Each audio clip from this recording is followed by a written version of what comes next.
Waheguru Ji Ka Khalsa, Waheguru Ji Ki Fateh, everyone. Good evening. Thank you for joining us this evening. We are very excited to speak to you today about health and fitness and all the good things that come with that.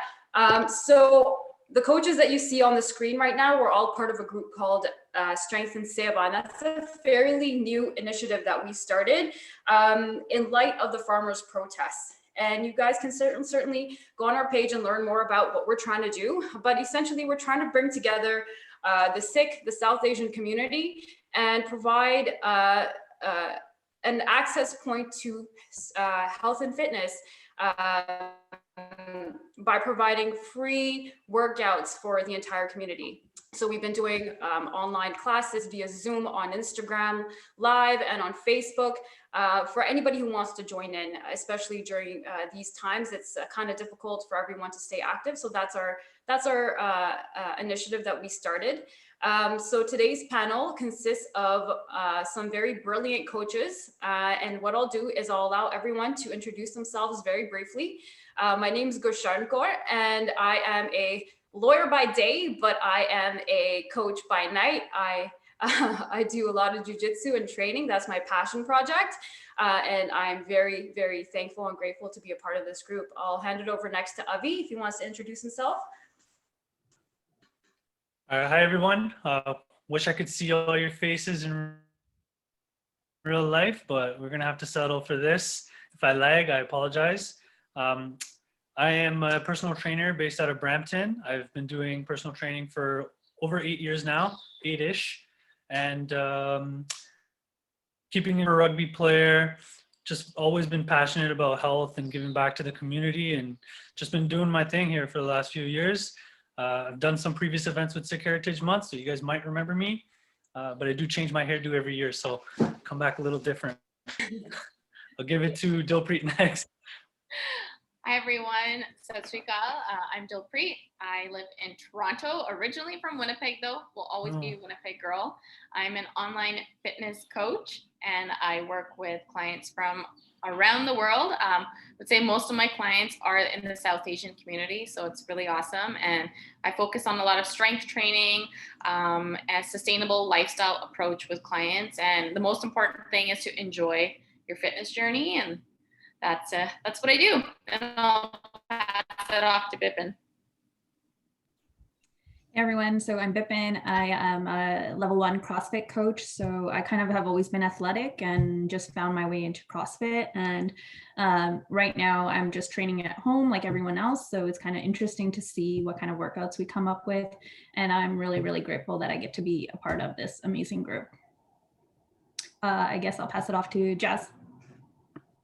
My name is Jaz Johal. I'm a kinesiologist and entrepreneur. I've been in the industry for 10 years now. I'm a co-founder of a company called Fit Nation that I started with one of my best friends, Ben Guman. And we've been working predominantly in the South Asian community, first just personal training, and then we got into kinesiology work, so active rehab, ICBC, which would be motor vehicle accident patients.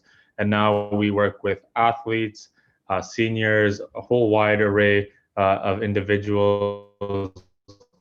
And we have a facility in Surrey, BC. I'll pass it off to Amr.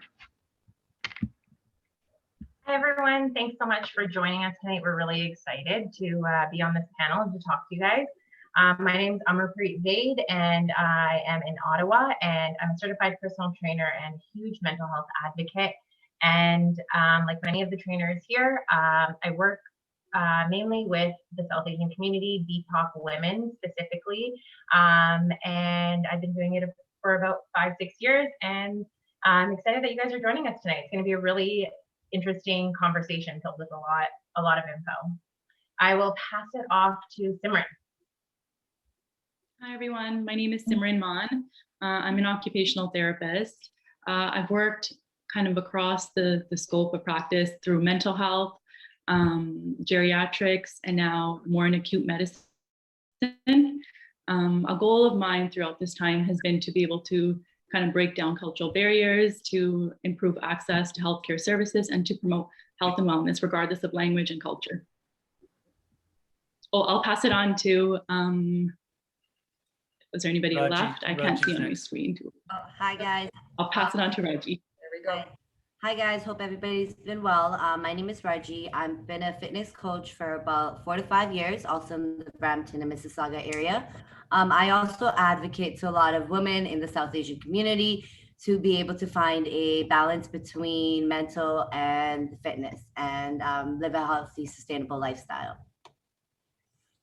Amazing. Thank you guys for those introductions. And everyone's going to be speaking tonight. So there's a lot of knowledge in this group, and you guys are in for a very good panel. So before we begin, I wanted to let you guys know that we will be having Q&A at the end of the panel, but you can also, that's going to allow us to do is as we're speaking, if a question comes to your mind, please just throw it in the Q&A box. And what we'll do is if it's a topic that's relevant to what we're discussing, we'll try to answer it in real time. So that way we don't run out of time by the end of the panel, because what tends to happen with these sorts of things is the Q&A is 10 minutes at the end and people don't get all of their questions answered, okay? So don't be shy, please continue to send your questions through the Q&A box, okay? So let's begin. So guys, we're gonna be covering a couple of different topics. We're gonna start with fitness, we're gonna go into nutrition, and then we're gonna delve into the mental health aspect of health and fitness, okay? So before we go there, it's important to view what we're going to talk about with the lens of Sikhi, right? Because it is Sikh Heritage Month, so we want to view and talk about these topics through that lens. And why is that important? Because it's who we are, right? We're all here. Some of us have joined in, some of our non-Sikh sisters and brothers. Thank you for being here today and joining us. But a lot of us do come from a Sikh Punjabi background, right? And so it's very important to remember where we came from and why fitness and health is so important to our community. So these days, what do we usually see with our elderly folks? That jolly old grandpa or baba, you know, with the big belly, you know, and that's not where we came from. The physical component of our health is seminal and very integral to Sikhi, right? Our gurus were martial artists, they were warriors, and they were very cognizant of the fact that unless you have a strong body, your mind will not be as strong, right? So if you think of things that we value, right? We don't keep them in fragile vessels, right? If we have something valuable, we're going to put it in a strong safe. It's going to have a lock on it. It's going to be made out of whatever it's made out of, titanium, whatever the case may be, right? And our minds and our spirits have to be contained within a strong vessel. I'm sure all of you know, if you eat shitty food, you know, you haven't exercised for a week, it can be draining mentally and spiritually, right? So if you don't keep up with your health and fitness, it's going to not allow you to reach your goals spiritually either, right? And Sikhi is all about spiritual enlightenment, but in order to achieve spiritual enlightenment, there has to be a physical component to that, right? So Guru Angad Dev Ji was one of our first gurus who really honed in on this concept that if you want to achieve anything in this world, you have to be not only strong physically, but also mentally. The mind, the body, the spirit, it's all intertwined, right? Our mental health is linked to our physical health, and our physical health is linked to our mental health. And when you think about our past and you think about our history, the Sikhs were defenders of the meek, right? We were there to ensure that there was justice in the world. We fought in battles when there was injustice. We fought against wrongdoing, and we went into battle. And the Sikhs of the past, the Puratan Singhs, the Puratan Singhania, the Puratan Sikhs, they were not weak, right? They were strong individuals. They woke up in the morning, they meditated very early, and then they practiced their vidya, their martial arts, and they did physical labor, right? Because that's how it was back in the day. They were robust human beings. And as life has become more comfortable, our minds have become weaker, our bodies have become weaker, right? And that's a big problem for the South Asian community because we are more susceptible to a lot of diseases, right? Cardiovascular disease in particular. And Guru Hargobind Singh Ji was the one who introduced the two swords, the Miri Piri, right? So Miri being the political or worldly power, so the physical, and then Piri being the spiritual power. And the concept of Saint Soldier, Sant Sipahi, that's exactly what that is, right? So it's through that lens that I want you guys to think about the concepts that we're going to discuss today, because it is very integral to who we are. And with the farmers' protests and everything, it kind of brings that to light, right? You see our elderly people out there on the streets, and they're robust human beings, right? They're on the streets, they've been camping out for months and months and months. And that does take a lot of physical strength, right? I don't think that I could do that, to be quite honest, in the cold winter of India for months and months, just camping out on the hard concrete floor, on the dirt floor. So it's through that lens today that I hope that we can, engage in some conversation today. And remember that martial arts and Shastra Vidya was a very integral component of our history and our past, and discipline as well. So let's begin. Let's get into this, and we're going to start with fitness. Okay. So what we're going to do is we're going to start with our a discussion about cardiovascular health, because I think that's very, very important to the South Asian community, because a lot of our family members, I'm sure there's not a single person in this chat today that hasn't had a family member that has suffered from some sort of cardiovascular issues. Okay. So I'm going to turn it over to, give me a second here, Simran. Okay. Simran's going to start off the discussion about cardiovascular health. Sure. Krishan, you raised a lot of valid points regarding Sikhism and how it promotes health through mind, body, and spirit. And just like you said, respecting your body and maintaining a healthy body is very important. As a therapist working in the hospital, I see an alarming influx of the Punjabi population coming in with heart disease. Even statistics are showing, like the Canadian Heart and Stroke Foundation is telling us that South Asians are at a far more greater risk for heart disease and stroke. We have a higher rate of diabetes, a higher rate of hypertension. Studies have even shown that South Asians are starting to get cardiovascular disease at a much earlier age. When we have things like heart attacks, we're actually having much larger infarcts or much more damage done to the heart. But then it comes down to the question of, why are we at risk? Why is it that we are at a higher risk for heart disease? We do notice in our population that there's an increase in abdominal obesity. We have decreased energy expenditure, and there's increased caloric consumption, which we will get further into through our discussion. And then more so, like going back to our parents, our grandparents, it becomes even more evident with urbanization. So the idea that our parents and grandparents, most of them, they came from India. The lifestyle there was very different, right? It was rural, just small things like walking longer distances to get from one place to another. Now we're driving, right? What we're eating, we used to eat our homegrown plants and vegetables. Now sometimes we're eating out more often. And just the general lifestyle, right? They were participating in farming. Farming is it's an activity, it's very physical. And now sometimes what we're doing is desk work or even factory work, where it's very linear and it's the same repetitive movement.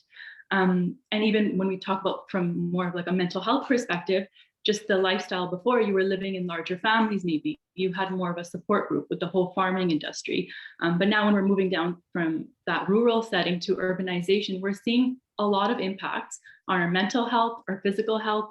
And that's kind of showing up, I think, in our cardiovascular health as well. So given all of this, it makes it very evident that changes in our lifestyle can be better controlled. This just solidifies the idea that if we have more control over our lifestyle, we could actually decrease our risk for heart disease. And that's when I turn to kind of our other team members as well, who can speak more on personal training, exercises, and how to implement some of those activities to decrease that risk. Great. Thank you, Simran. So I'm gonna hand it over to Jaz, who's gonna talk about currently the issues we're facing with sedentary lifestyles and what we can do to overcome the sedentary issues that we're facing. Simran, those are some great points that were made there. So with the sedentary lifestyle, just 1 second here. My bad. So just like what was mentioned before with the urbanization, that point is extremely valid here. A lot of the patients and clients that I've worked with, simple things that I've told them was back in the day when you had to go take lunch to the men that were working in the fields, it required about a 2-3 kilometer walk. And you did that with weight, which was the food. And then once that was done, you came back. So we were taking a lot more steps throughout the day, whereas now that's not the case. And a lot of stuff that I've noticed is even with our families, we've created an environment where we treat our bajorg as they are very fragile. And we don't allow them to move and do these things. And we kind of do a lot of these things for them. And we say, Koina biji tu si bajo. Whereas a generation ago, that wasn't the case. They were moving around a lot. So in terms of this sedentary lifestyle, I feel like not only is it the jobs that we have, but it's also social things that we're doing, such as that. And as a result, with this sedentary lifestyle, what we're noticing with the women is that the bone mineral density is starting to go down. And when individuals in their old age are having, let's say, falls, there's a higher incidence of hip fractures and so forth. So in order to avoid that, we need to enforce weight-bearing exercise, resistance exercise, and strength training exercises. However, we don't really tend to see that with a lot of the individuals in our community, especially with the elderly population, which can go back to gender roles, etc. However, it's time that we look at the statistics that are being given to us and make some drastic changes and start challenging some of these things, such as the status quo. And we start filling up our gyms with, a lot of the women in our society that require some of these interventions. I'll pass it back to you, G. Thanks. So Jaz, in your practice, do you deal with a lot of, let's just say in your practice, how many days a week would you recommend someone engage in strength training?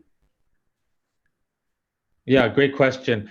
So the recommendations I give is for aerobic exercise, we should try to hit 150 minutes for the week. So you can spread that out however you like. And then on top of that, we want to make sure that we're doing at least 2 strength training sessions a week. So it's any sort of strength or resistance training. And I generally recommend anywhere from 45 to 60 minutes for my patients. Now, if it's been a little while and they've been doing it for some time, then we can extend it from 60 to 90 minutes on the strength sessions. And the aerobic sessions would stay at 150 minutes. However, I've noticed that I gave that prescription to my mother, and she is now easily topping over 300 minutes in aerobic exercise, which is done with a stationary bike, walking on a track, and then her strength training is like TheraBand exercises and core exercises, which are done at home. Amazing. And just so we're here. Sorry, go ahead. No, I was just going to say, just to clarify on the Okay. total minutes of, yeah, it's all good. I was just going to ask, just to clarify on the total minutes, how many would you recommend for somebody who's a beginner per day? Sometimes when you think about it per week, it might get a little confusing. So let's look at it daily. Yeah, anywhere for like up to 30 minutes, I would say, because if they're doing up to 30 minutes and it goes about 5 days throughout the week, that's about 150 minutes right there. And then taking 2 days off. So that's always like, I think a half hour, 30 minutes is a good recommendation. I would say that you also want to think about like small habits that you could change potentially like throughout the day. Maybe you walk somewhere instead of driving somewhere, because like you want to build in those healthier habits, right? So we're so reliant on our cars and driving everywhere or taking an elevator. So getting up and moving around like consistently throughout the day is a good habit to build in. And that's a good starting point. And then my next question for you, just to build off that, like okay, say somebody is starting to become active now, right? And they're doing 150 minutes every week for 2 weeks. At what point would you say, okay, increase the total minutes of exercise, and how many minutes should you be increasing by? Generally, what I follow is I would keep them at 150 minutes for about 4 weeks or so, which is about a month, and then I would go up by about 10%. So I would add about, let's say, 15 to 20 minutes for the next month, and that, so then they would be at 170 or 180. However, a lot of this really depends on the individual. So giving these rubric sorts of things, 10% is usually good to follow per month, and then holding that level for the entire month, and then kind of gauging it from there. Mm-hmm. Age also matters, and what the goal is, like what we're trying to accomplish. And just for our participants here, because I know we're using some words that some people might not understand. So we have aerobic training, and then we have strength training. Can you tell us what the difference between those two sorts of training are? I know you've touched on it a little bit, but just to be more clear for some of our participants. So yeah, there's metabolic differences, obviously, in the way that we provide energy to our body when we're doing those different forms of exercise. But to keep it super simple, when we think aerobic exercise, we think running, walking, jogging, swimming, cycling. Usually it's done over a long duration of like 20 minutes, 30 minutes, 60 minutes, 90 minutes. And we're looking to keep our heart rate somewhere between under 80% of our max heart rate. So max heart rate would be like the maximum we can reach. We would want to be at about 80% or less. So for myself, that's about 150 BPM, 150 beats per minute. I don't want to complicate it too much, but just think walking, jogging, swimming, cycling, that's aerobic. And strength training would be using kettlebells, barbells, anything where we're looking to improve the quality or the strength or the endurance of the muscles. So usually with my patients, they're thinking functional movements that are pertinent to everyday living. So squatting, lunging, hip hinging, that kind of stuff, and using some form of weight. So you don't have to, a lot of people, when they think strength training, like, I'll have to use barbells and heavy weights. That's not the case. You can use resistance bands, you can use kettlebells, light bells, anything, any form of resistance. Backpack with some weight in it. You can perform all the same movements in the fancy gyms with a backpack with some weight. And just to branch off what you were saying in terms of strength training, right? Like, we know we got to do aerobic, so walking, cardio, that kind of exercise for our hearts. But the reason that we're doing strength training is because as humans, we actually lose muscle mass as we age, right? And you guys can correct me if I'm wrong, but I believe the statistic is around 2% muscle mass loss per year, every year after the age of 30, if you are physically inactive. So if you're, quarantined and you're sitting at home for the last year doing nothing, this is a sign. Yeah, we lose almost half of our muscle fibers between the ages of 50 to 82, and all this is avoidable. So they call it sarcopenia. So it doesn't mean that you're just deleting muscle, but you can add a reservoir of muscle. So if you start at 120% and you're going down a little bit per year, you're still going to be at 100% when you're 60, 70. So you have more ability.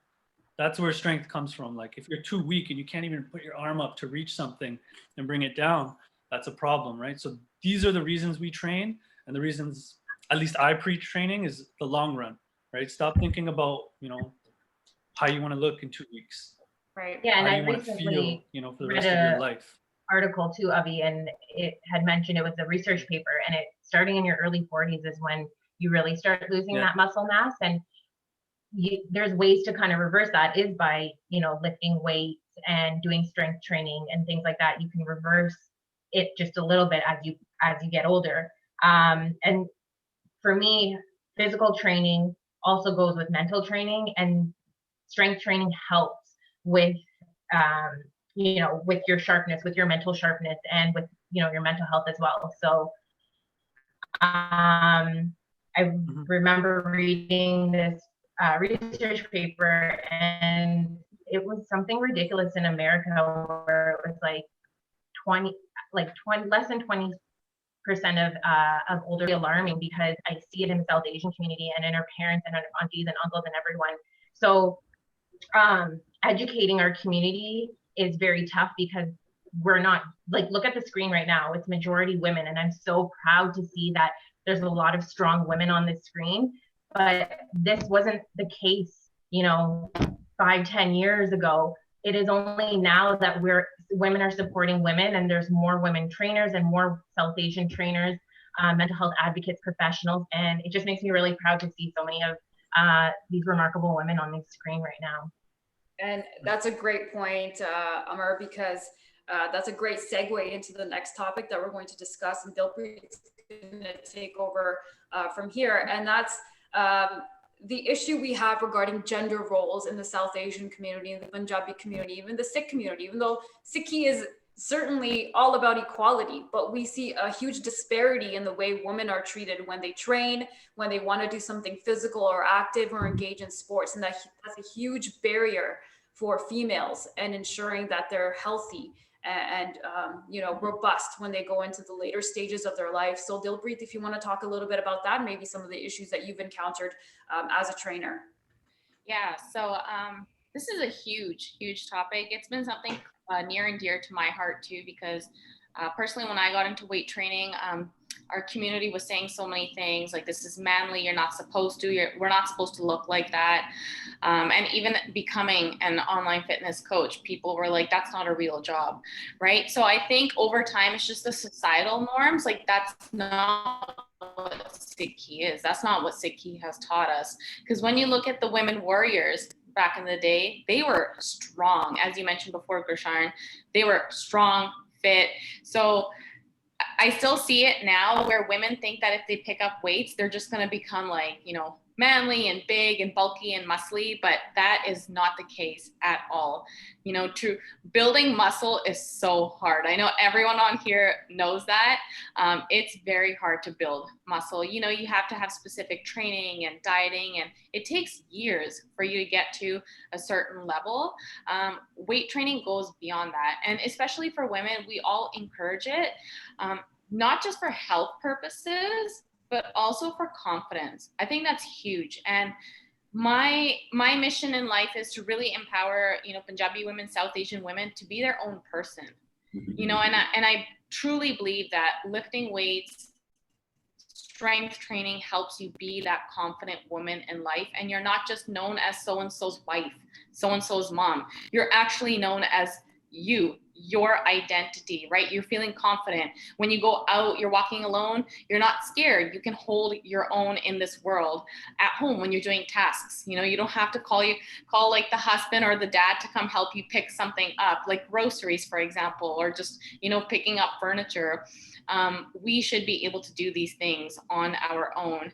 And when it comes to, genders, it's true. Like, you see mostly like the men focusing more on like the weights, and women are so scared to go to the gym because they just don't even know where to start.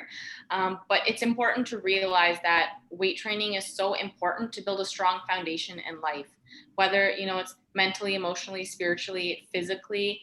The health benefits are amazing. I know we've mentioned some already. To decrease the risks of those health conditions, weight training is very important.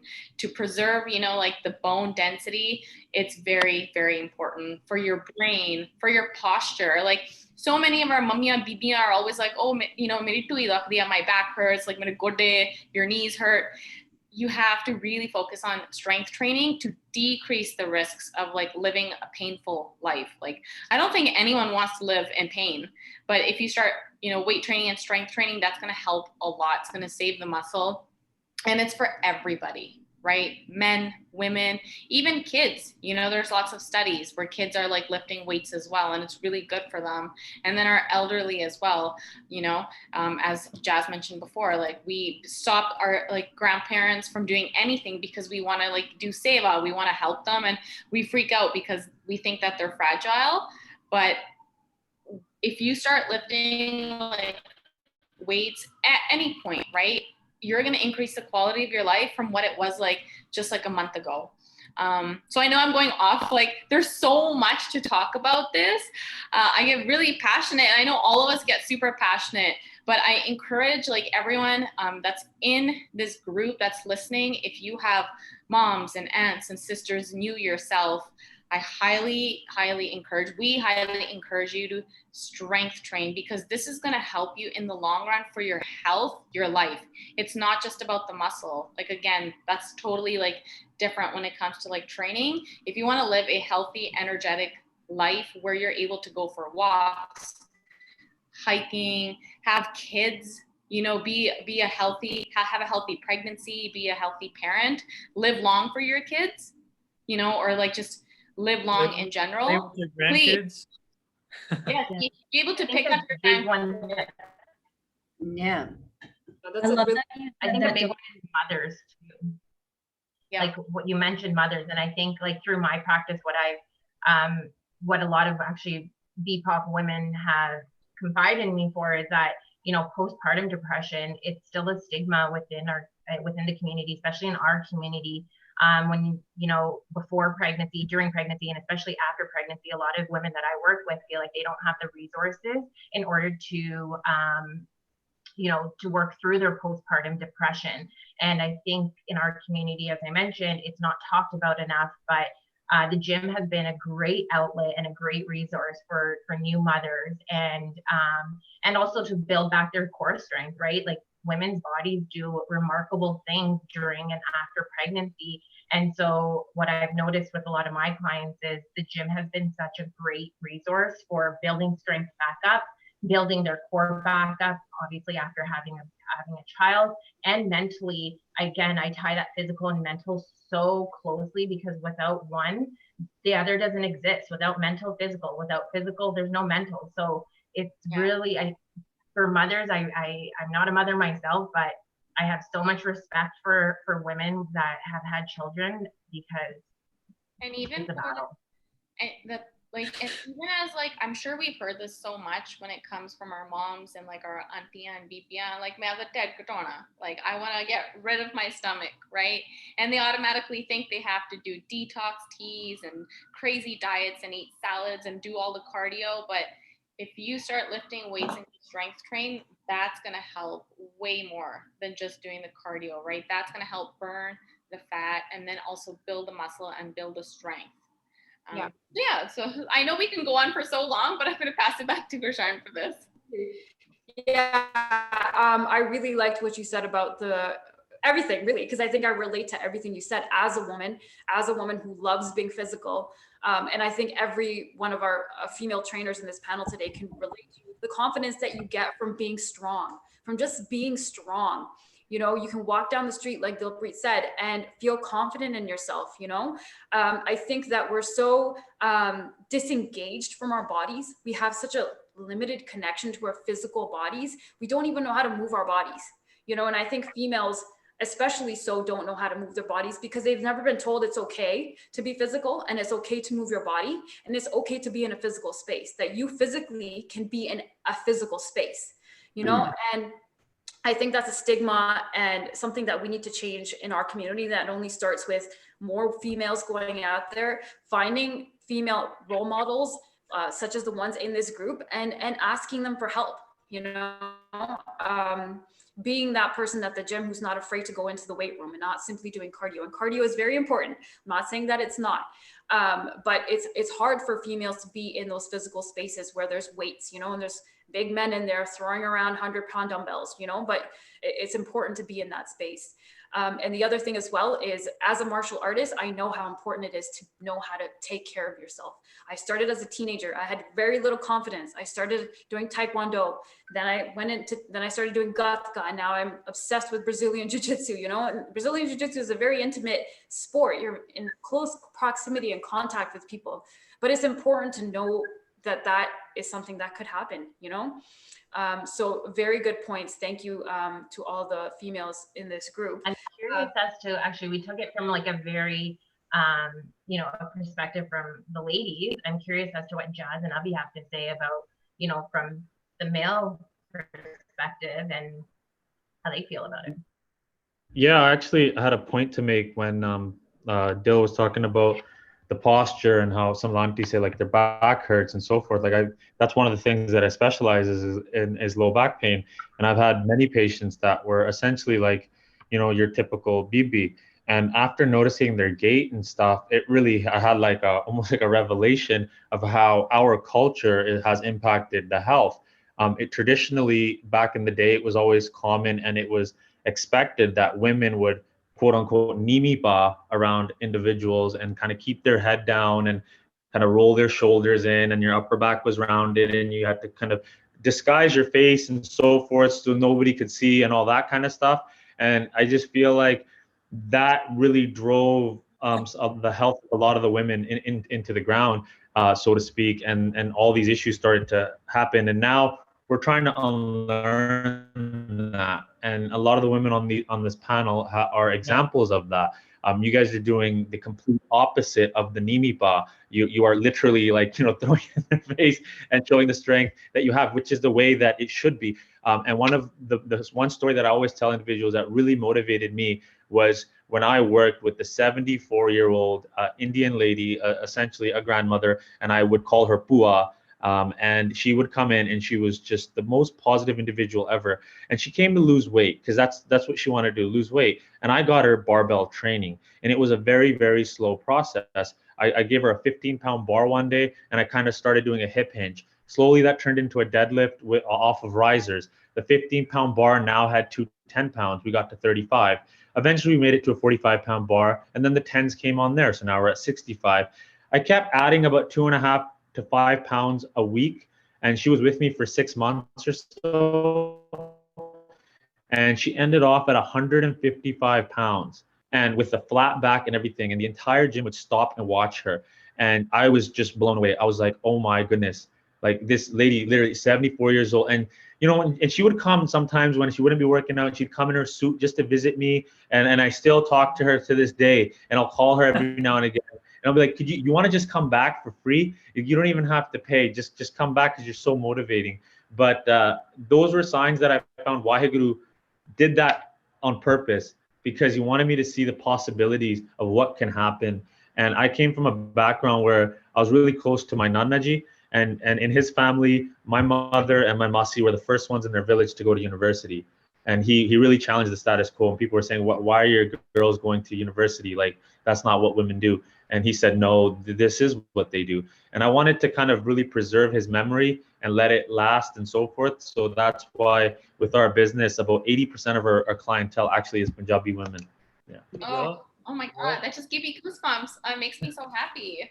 Yeah. Oh, I love that. That's awesome, Jaz. How did you get that Auntie G in the gym though? I think when I try to talk to my parents about physical health and get them moving and things like that, they're like, grande, but how did you get that auntie, or how do you get more elder people in the gym? Right, that's a great question. She was actually the pua of one of our clients.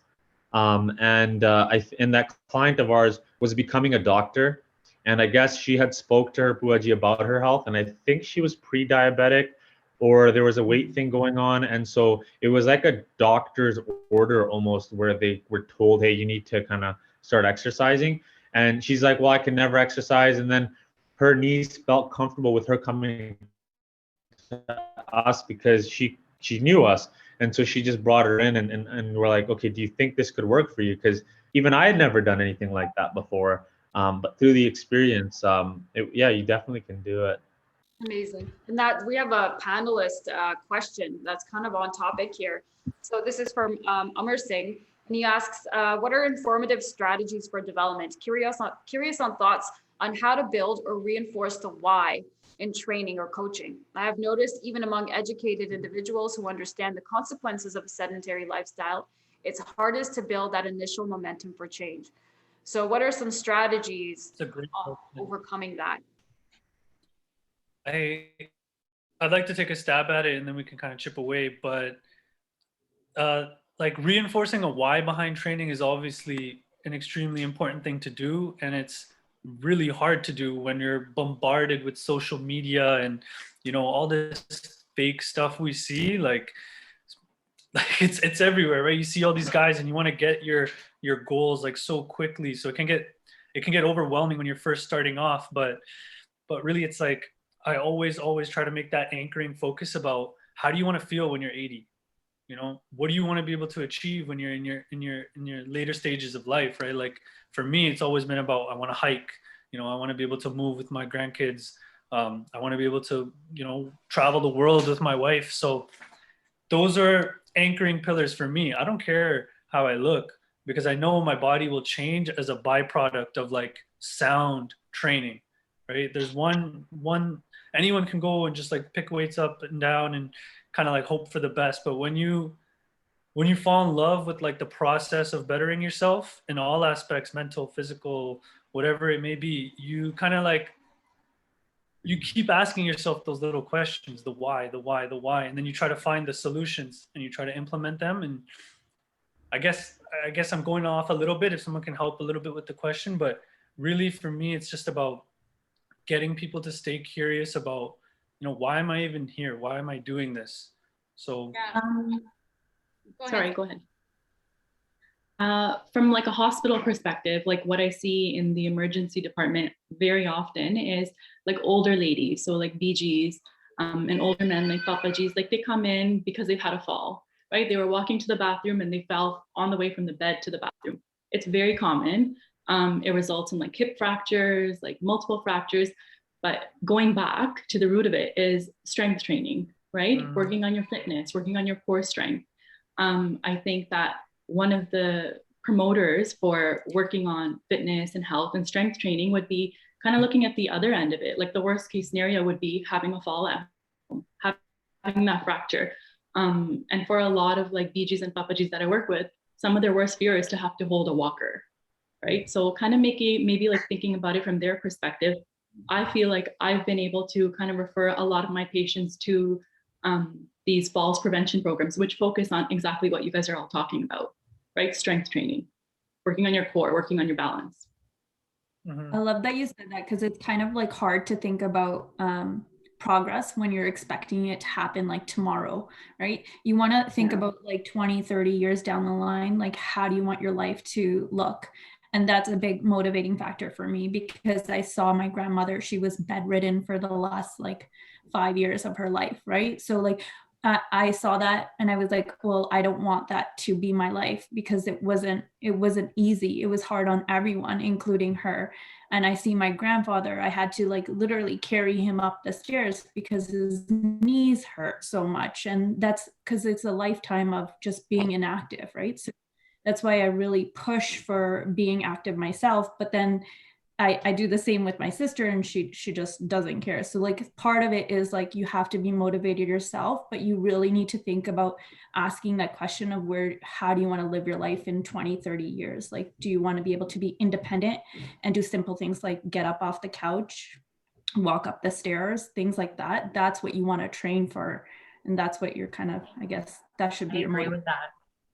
I agree with that. And I think the other trainers will also agree that like, I know when I was in my 20s, I was like, oh, I just want to look good, feel good. I want that, you know, six pack. I want to lift weights. I want to be strong. But now that I'm exposed, I'm 30 and, you know, I see a lot of clients that now who were so focused on wanting to look good now just want to be able to like play with their nieces and nephews or play with their kids. So they just want to work on their mobility.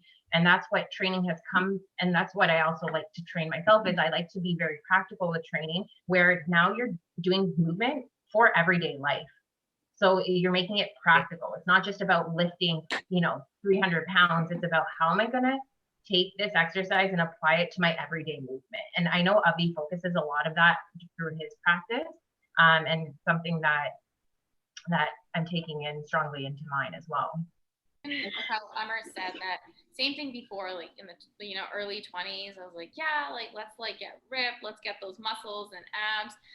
But I think in the last like few years for myself, I feel like everyone's gonna have a little bit of a different like, you know, like solid like why they're doing this. I've realized mental health for me is huge.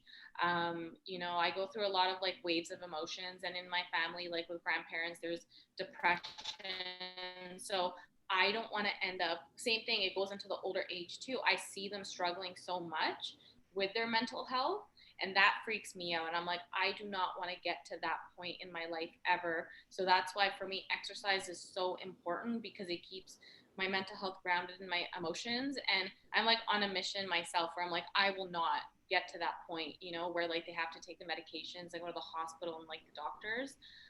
But it's so important to think beyond the, oh, I just want to lose 10 pounds and look good. Well, you'll get to the 10 pounds and then you're like, okay, now what? Then you feel lost because Exactly. you achieved it. And then you think, okay, I'm just going to eat chips now. And I lost 10 pounds, you know? I think what I'm doing is that it has to become a part of your life. It has to be integral to your life. And that's where I think if we look at it from the Sikhi aspect, the discipline aspect comes into it, right? So what is it that you want to do with your life? What are you hoping to accomplish with your life? And how are you going to ensure that you live a strong, healthy life so that you can accomplish those things, right? I mean, looking good is great. I think if that's your goal, I think it's a great goal to have, but you have to look at the broader picture, right? And the deeper why. And I think that if you look at it from a Sikhi aspect, like if you don't have the stamina to meditate, to do your,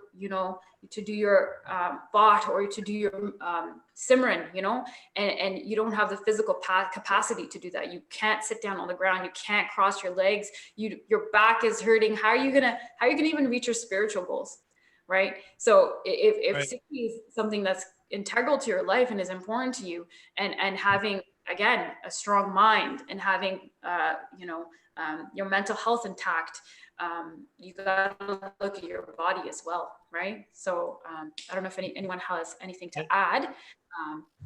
I'd like to add one little piece to this. I think, so the question was about momentum, right? And momentum, obviously a lot of people lost their momentum. Maybe you had something going, you had a routine going, and then boom, pandemic hit, and now your routine's gone.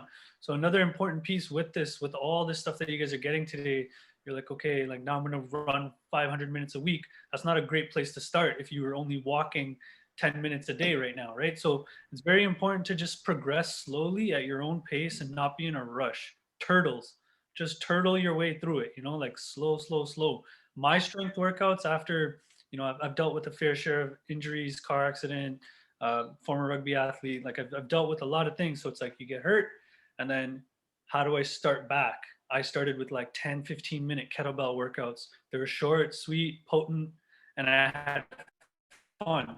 And then maybe I shoot around a basketball for 10 minutes and skip rope for 5 minutes. That's my workout. I do that 4 or 5 times a week. I have a solid routine and then I build on that maybe after a month or two, if I can do it regularly, right? If you don't do it regularly and it's working for you, at least try to just kind of, build that habit. Sorry, And just it's not to do so much at once. I think that's the biggest thing I've seen with clients. When they first started like into the fitness journey, they just went so hard, and then their body was hurting so much that they just gave up because they were in so much pain.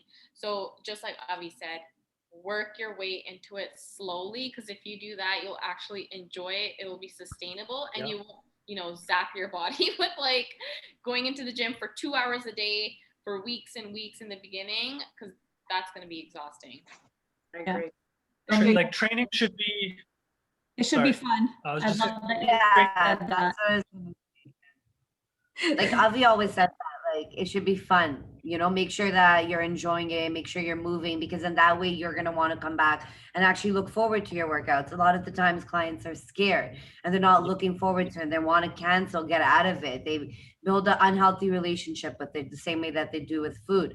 So when you start building a healthy relationship with like, okay, I'm just going to, start moving around, going for a 20-minute walk, 30-minute walk, or okay, now I'll add 10-minute abs after my cardio. When you slowly start doing it like that, it's more of a healthy relationship, and you realize it's a long-term sustainable thing. Like it's not for a month or 2 months. This is something that you should be doing for the rest of your life. So it's going to be a priority for you, right? So like you guys said, just take it easy, go at your own pace, but keep going, right? That's the main part. And part of that is mindset too. So like changing your vocabulary. It's not like, oh, I have to go to the gym. No, you get to go to the gym, right? So you really want to build that into your language, because you are lucky. Like there's a lot of people that don't have that privilege to be able to go and lift weights or go for a run or go and shoot some hoops. So you have to change that vocabulary too. Like, oh, I get to go to the gym, or I get to go play basketball. Awesome. So guys, great discussion on the fitness aspect. Q&As, guys, send them in. I know you guys are probably sitting there musing about things. Whatever comes to mind, just shoot it into the Q&A, okay? Because I know that there's oh, there you go. Perfect. Good job. There's guys. some good ones right there. Yeah, we're gonna get into that. I want to move on to the next topic because I think it's very important, and it ties into the next question that we have.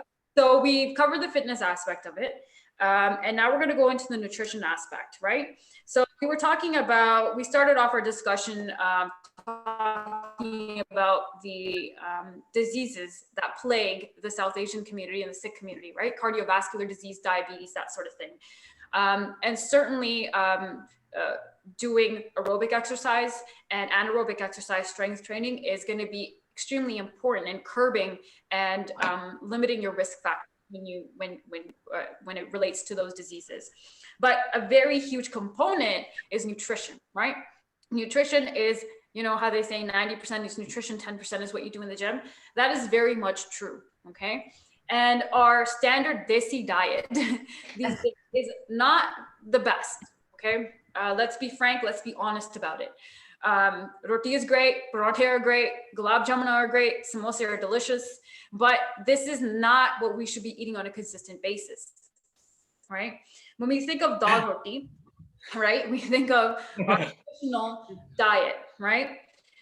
What we used to consume, and I think Simran touched on this when we first started our discussion, what we used to eat was a very different type of food, okay? The wheat back in the day was very different. The wheat that we have now it's genetically modified to the max. It is not as nutritious, and it causes your insulin levels to skyrocket, okay? And insulin is the key here to these cardiovascular diseases, okay? When you're insulin resistant, it means that your insulin levels are going like this, crazy, crazy, crazy. And roti, parathe, samosa, gulab jamuna, all of those things, what's common to those things? They're fried. They're fried, yeah, and they're processed carbohydrates. And what are carbohydrates at their core? When you break down carbohydrates, so in case you guys don't know, there's 3 types of macronutrients, okay? There's proteins, fats, and carbohydrates. The standard desi diet is predominantly processed carbs, okay? And processed carbs, when your body breaks them down, what do they turn into? Glucose. And what is glucose? Straight up sugar, okay? And sugar is what, this is what sugar does to your insulin levels, up and down, up and down, up and down. That's what it does to your blood sugar levels, okay? And that's what leads to cardiovascular disease. That's what puts stress on your arteries, on your heart, and it's a big no-no, okay? So we have to be very mindful of what we're putting into our bodies these days. And as Avi said, the fried foods is no good either. When you combine sugar and fat, you're literally asking for a heart attack, okay? Those 2 things should not be consumed in conjunction with each other. Yes, you need carbs. Yes, you need fat. And certainly you need protein. We're going to talk a little bit about that as well. But what we need are healthy fats. And what we got to be mindful of if you're going to eat roti, right? And this is a huge topic on its own. When we're eating roti, what are we using to make the roti? Are we just using white flour, basic white flour? Or are we, using more healthier grains or healthier flours to make a roti? You can use spelt, you can use oat flour, flours and plants that are not going to cause your insulin levels to spike up and down. They're going to allow your blood sugar levels to remain a lot more stable, right? So these are things that we need to think about. And we may have some, younger people on the chat today. And I know like a lot of us were like, nah, I don't want roti. I'm just going to go out and grab some food. But what are you going out to get? If it's still processed carbs, you're not doing yourself any favors. If you're eating buns, burgers, that sort of thing, again, you're combining those highly fatty foods with sugar, and that's no good for you either. So it's very important that we're mindful of the types of carbs, and this is going to require research on your part, right? We have a panel here today. It's only 2 hours. We got a lot to cover, and we can't tell you everything. And that's where the accountability comes in. That's where you can ask us for help. Our Strength and Seva page is open, right? Ask people, okay, what type of carbs should we consume? Well, sweet potatoes, things that, vegetables, some fruit. I'm a little bit like, okay, fruit's great and everything, but it's also very sugary, right? So you wouldn't think that. You might not think, oh, fruit's great. Fruit is super healthy. Let me juice a bunch of fruit and, drink juice all day. Well, maybe not, maybe that's not the best idea either, because all you're consuming is sugar. You're just, in fact, removing all the fiber from the fruit and then just consuming straight syrup from the fruit, right?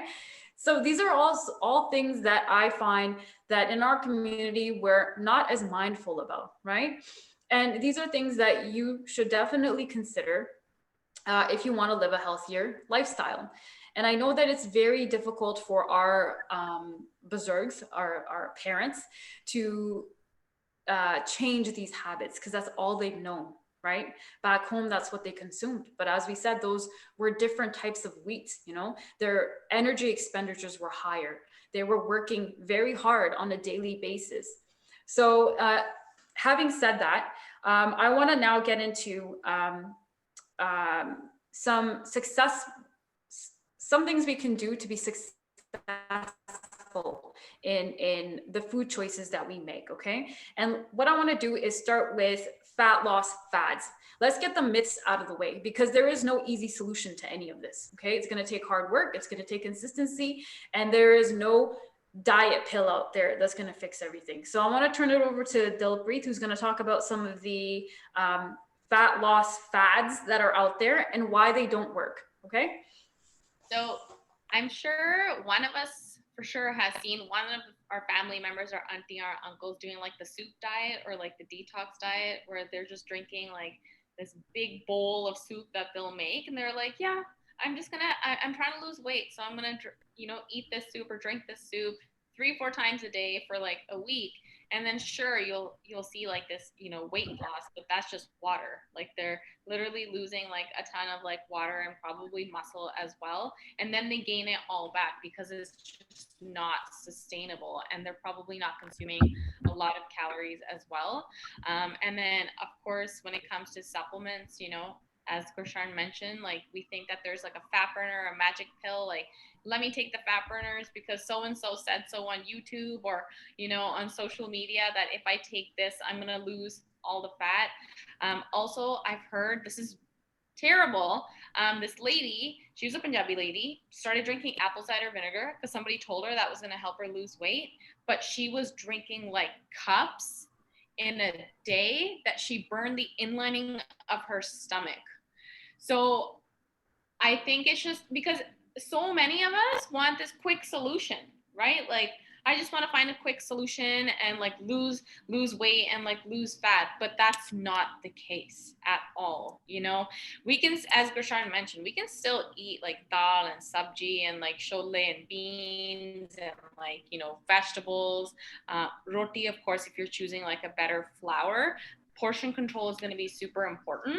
And one tip that I'd love to give is, you can share it with like anyone, is when you do the tadka, the amount of relatives that I've seen that just burn everything in the tadka, the oil is full on burning. If you're burning olive oil in a pan, it's just like, like steaming and smoking.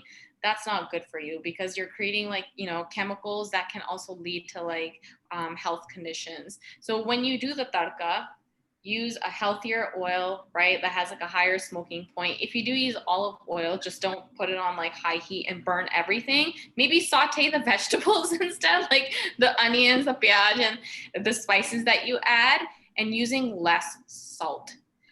This is so important because when it comes to our community, salt and sugar are so high, and that's what leads to hypertension, you know, high blood pressure, cholesterol, and like diabetes. Decrease the salt. And I know Love's not here, but I think he shared the analogy that if you have 2 pieces of toast, that's your salt for the day. Like that's how much salt is in specific foods. So be very mindful of the salt. And I work with clients that love jaw. So, you know, they're like, I love my jaw. And I was like, okay, if you want to have jaw, let's work on cutting down the amount of sugar that you're putting in jaw, because milk already has sugar. And then on top of that, you'll see spoons of sugar just going into the jaw. And then they're drinking, you know, 3, 4, 5 cups a day. And the cups are like usually like this big too, right? Cutting down. And then the bits in with the jaw too. And there you go. Throw a laddu in, throw some cookies in, right? 2 of those would be like one of the main things that I like share with most of my like South Asian and like Punjabi clients is cut down the sugar and the salt, you know, and the oils, of course. When you are doing like the tadka, just minimize it, cut it down a bit. You can also add water. That's one of my tricks, my personal tricks, is if I'm cooking, even if it's like, if I'm cooking meat or if I'm cooking anything stovetop, I'll add a little bit of oil and then I'll add a little bit of water so nothing burns. And that's been like a golden trick. And a lot of, you know, clients are using that as well, because you just cut down like half the amount of like oil that you would be using because you add in a little bit of water. This topic can probably itself go on for so many hours. But for me, I would say the sugar, the salt, just start cutting it down. And if it's too hard for you to cut down right off the hop, that's okay. So with jaw, right? Let's say you add 3 spoons of sugar, cut that down to 2, then cut it down to 1.5, then cut it down to 1, and then try to just like cut that out or substitute it with maybe a little bit of like honey, if you'd like, or like a natural sweetener, not Splenda, because Splenda is terrible, but just make small changes so it's not drastic for you, and then that you're able to sustain it in the long run. But sugar, salt, those 2 is, let's try to cut those down, because that's going to help with your, not only fat loss, but with like your health as well, because those 2 cause inflammation in the body. And that's where we start to see like all the health conditions coming up. One recommendation that I have is with a lot of the clients that come to Fit Nation, we have a registered holistic nutritionist, and we're noticing that with lactose and milk, a lot of people can't even digest the milk. Yeah. So clients are drinking cha and then it's bloating them, they're getting inflammation and so forth. So like I've suggested switching to oat milk or almond milk or coconut milk. I personally use almond milk with to make my cha, and then instead of sugar, switching on to monk fruit. That's completely natural and it's not bad for you. It's actually antioxidant or something as well. It's fairly sweet, so just using that, and I've gotten myself off of sugar, and my mom doesn't use sugar anymore either. Yeah, Sorry, I love question. that. That's a huge point. The milk. Yeah. Yes. That's huge. What were you saying about monk fruit? That is a fruit you can get for job, or just It's a sugar. It's monk fruit sugar. It's called monk fruit sugar. Like it's Okay. basically it's a replacement for sugar. It has a Japanese name, like lungs, like it's called something. But it's one of the suggestions that they have for like organic, natural sweeteners that aren't like aspartame based or sucralose or anything like that. Because a lot of the times the sweeteners are actually worse than the actual sugar, like aspartame and all that sort of stuff. So you want to find like an organic replacement. How about Maple brown syrup, sugar? honey. Is stevia? Stevia is fine. Sorry, I was just gonna say stevia. Stevia is That's fine? fine. And then some I know a lot of people like to the brown sugar, like just using small amounts of that.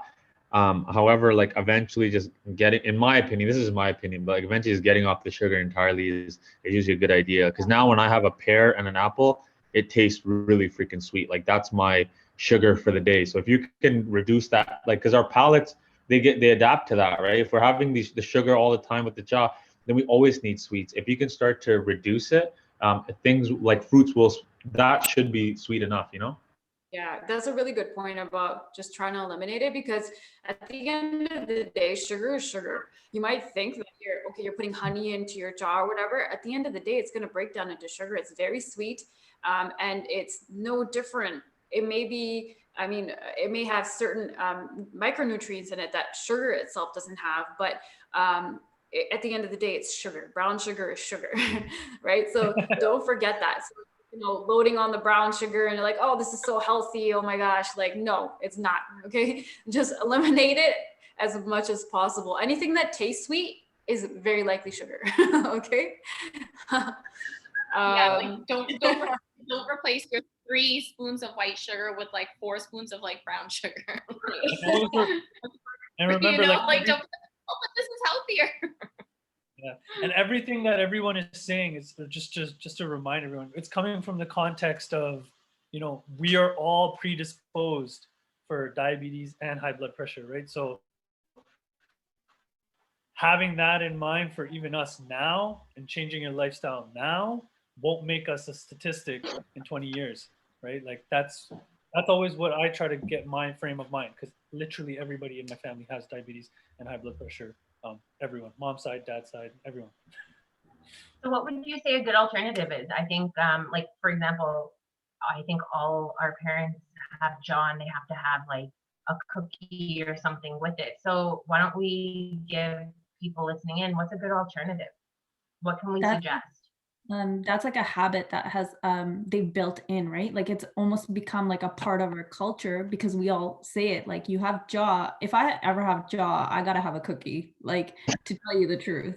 And it's just a habit that we've conditioned our brains into thinking. So it's really just kind of breaking that habit. So I know it's still has a little bit of sugar, but I make like natural date bars, and it's the easiest thing, where I mix dates and like pecans and almonds together, and then put them in the fridge. Whenever I need one, I can take one out and eat that. And that is so filling too. And it's kind of funny because it comes from like Punjabi culture too, where like I know my parents, like when my sister gave birth, they made like pinya, I think that's what it's called, right? Where they crush up nuts, because that like fuels your body and is actually really good for your body. So it helps you heal after you've given birth. So those kind of things it's weird because it's kind of full circle, because it's come back, and I'm like, oh, where we used to dismiss our parents' ideas, like, oh, you're crazy, and now you're like, no, and that makes sense. Are really good for you, but they're loaded with sugar. Yeah. I tell my mom to make them without sugar. Yeah. My mom makes them without sugar too, yeah.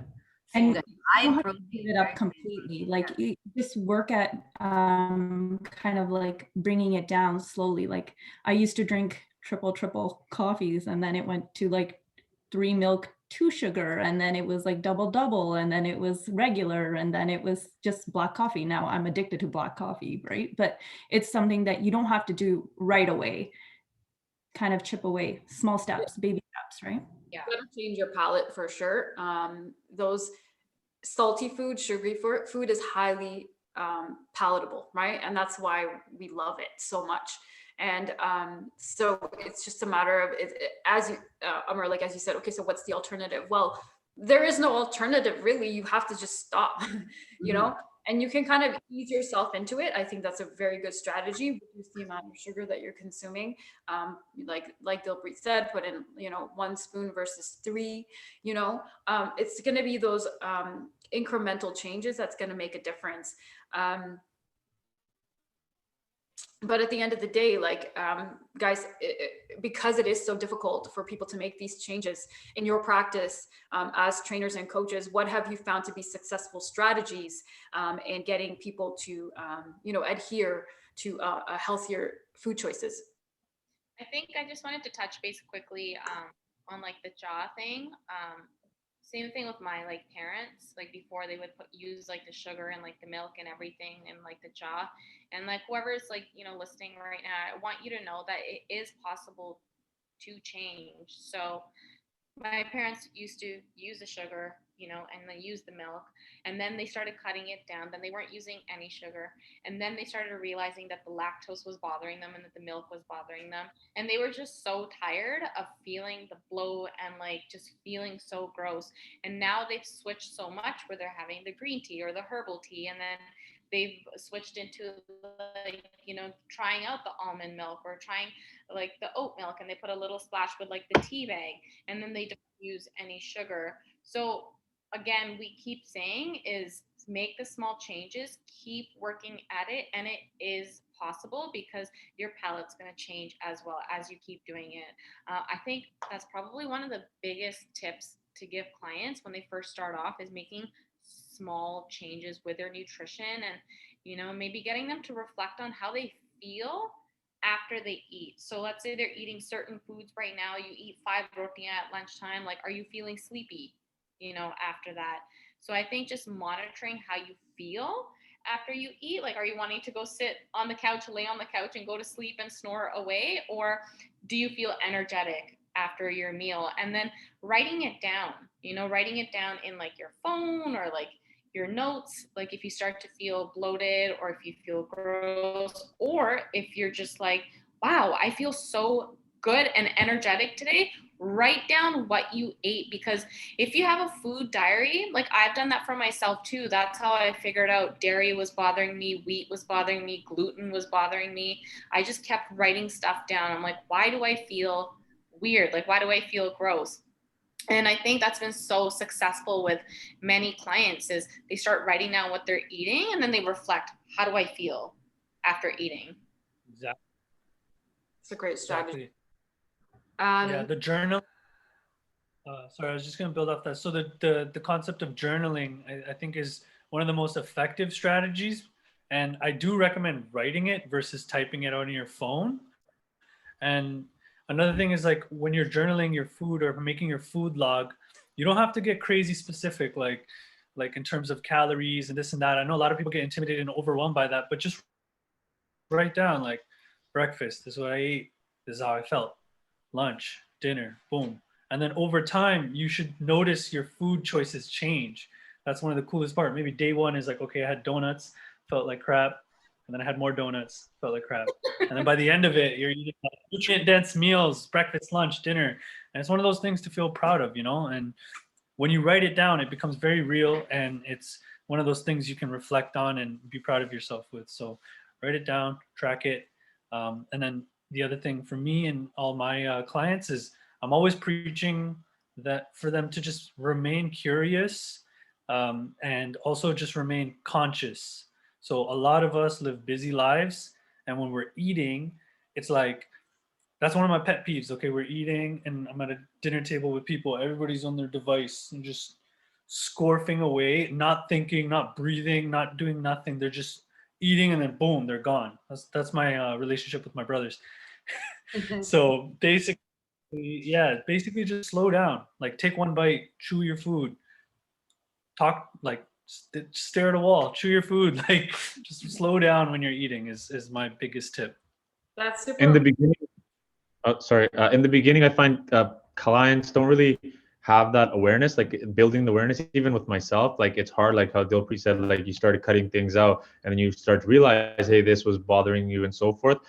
That awareness piece, I find, because everybody's so overstimulated with screens and life and everything going on, that when we do eat, we never connect like, hey, I feel bad because I had that basin, or like, I wonder what was in there. So talking it out with the clients, I find always helps.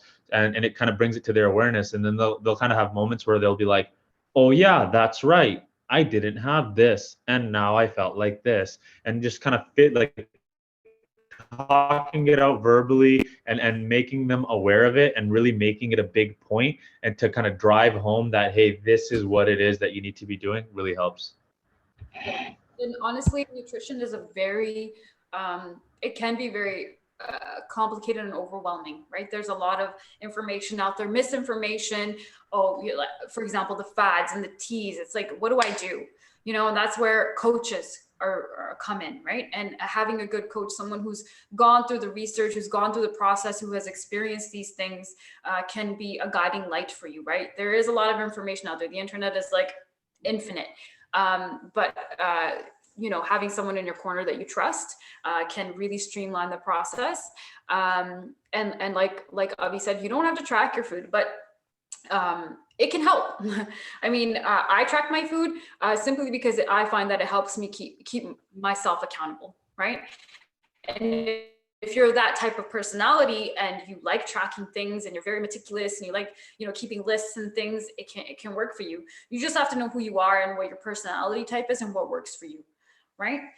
I have a really good question in the Q&A in regards to nutrition, and I think it'll help segue us into the next portion of this nutrition section, and that's supplementation. So the question is, what are your thoughts on supplements for seniors, specifically those with a heart condition, protein powders or nutritional powders, etc.?